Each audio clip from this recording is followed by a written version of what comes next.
for myself, I just judge. Well, not judge. I just monitor what happens when I do something, and I might have done certain things, and I never got sick from it. I can vouch for that. I never got sick once from eating any of this stuff we've been talking about. And I don't eat my own shit. No way. I don't eat dog shit. I don't eat carnivore shit. No way. I wouldn't touch it. What shit would you eat, Ian?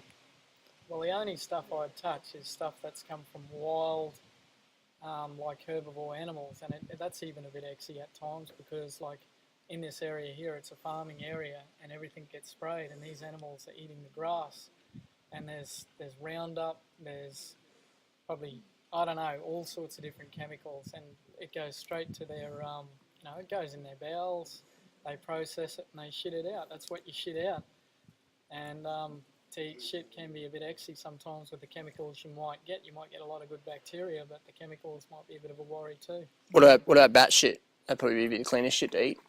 I don't know, they're going on about, Leasy virus and all that sort of thing. I've no idea. I'm still out on that. I can't make a decision whether... I haven't had a direct experience with sickness with bats, and I'm not about to eat their shit either. Because I guess that's probably a concern. Maybe he's picking up these viruses and stuff from animals for either their raw products or feces or blood or pus and flesh. Has that ever been a concern for you, getting viruses and stuff? Well, it's a concern for me when the actual industry is totally wrong. Like the dairy industry, for a start, is mass production. The cows have got mastitis in their tits. They're producing pus. And it's just nuts. And why they pasteurise it, homogenise it, all of it, because the milk's poison anyway. And what they feed the cattle, a lot of grains and all sorts of rubbish. That's a concern. I wouldn't have any of that conventional stuff.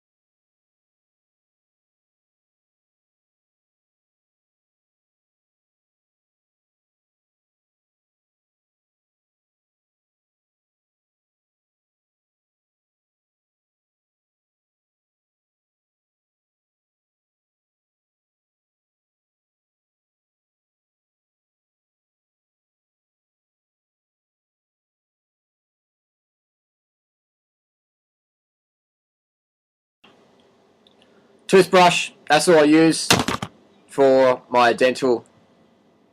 Toothbrush water, you can use like a recyclable toothbrush, whatever works for you. I find a soft brush is better and not too, not too full on, you know what I mean? I got friends who sort of sandpaper back their teeth, and I don't think that's an optimum one. Next question, caloric restriction.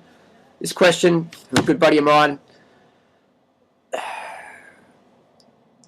I want to know your opinion on caloric restriction. I've read a book on calorie restriction. It says less calories, more life. You know, I've had a look at that book briefly as well. It's so subjective. They say eat less. How much is eat less? There's no real caloric guidelines there. It just says, eat less and live more. It's just like, for me, they're just using sound bites to promote a book, some fad, crazy diet. An example was, say, myself, I'm racing, A grade on the bike, and I run marathons and stuff. So the definition of caloric restriction would be for me to do the same amount of training I'm doing and eat the same as a really, really, really sedentary person. Say about, do my workload on 2,000 calories a day. It's like I could do that for a day or two, but then, I'm not going to restock my glycogen stores on 2,000 calories a day. That's for sure. So these books are written by people who are not athletic, have no idea about caloric understanding, and 3, who don't go out into nature.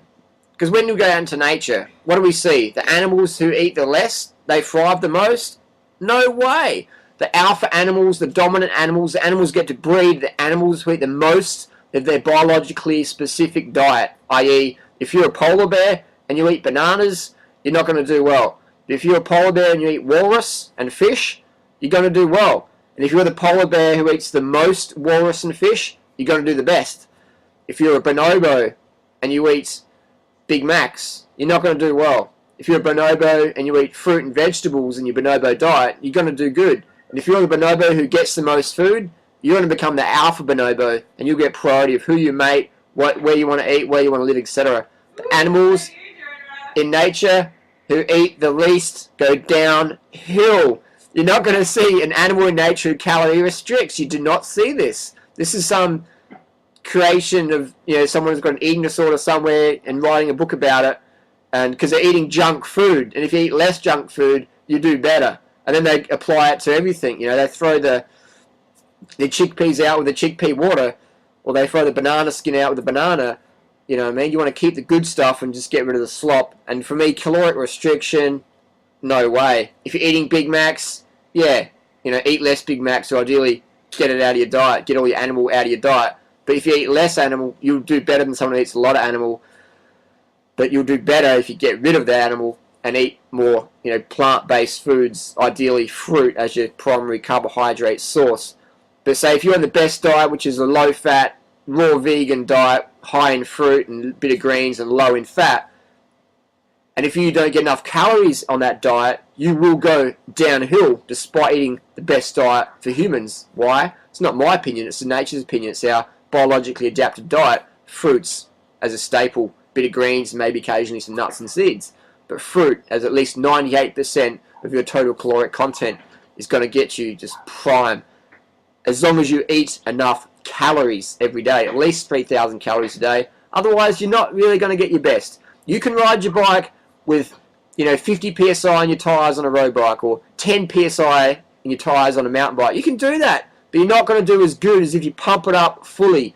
You're not going to do as good on a good diet if you undereat. You're going to go so. You won't be optimum. You won't be peak. Peak experience is what we're going for. I don't know about you, but for me, I want my life as a peak experience every day. I want a greater participation in my daily reality, and I'm not going to be doing that if I'm undercarbed and like, I don't have enough energy. I mean, I did a running race this morning, PB, I just mentioned it before.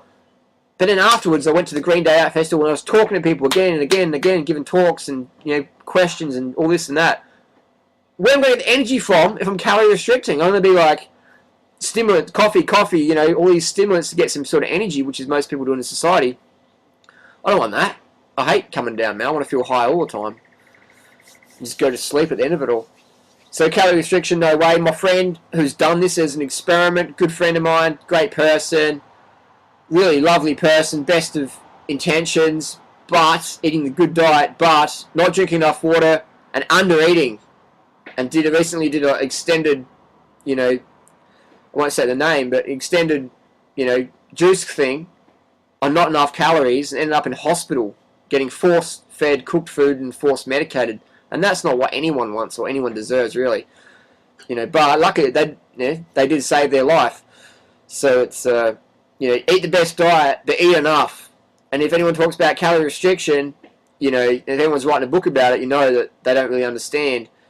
Eat a high caloric diet and live the high caloric lifestyle. You know what I mean? Who wants to sit around and just go, I'm not eating much today, and I don't know what to say, hello, hi. Not me, man. I want to, boom, hit it. Racing A grade, riding your bike everywhere, having passionate debates with people, and just being passionate in life in general, whatever your sport is, or giving energy to your children. If you got kids, man, they take up a massive amount of energy. That's why I'd have a vasectomy. I mean, I'd probably have to eat double the amount of calories as if I had children, because they're just like, go. I mean, if you want to be really fit, just try and keep up with a 5-year-old all day. Just, shadow a 5-year-old, and you'll be just like super fit. You don't need a personal trainer. Just follow your kids around all day and play with them and mimic them. What a great activity that is. You just be burning through the calories, make sure you eat enough, otherwise you won't be able to maintain it, and your kids will frustrate you. Let's have our kids fascinate us rather than frustrate us. Let's eat enough calories from a high-carb, low-fat, raw vegan diet, or if you're not going to do that, at least a high-carb, low-fat vegan diet, and you'll be dominating, man. Who want energy, man? That's what it's about. Energy and fuel to go the distance and have a great life.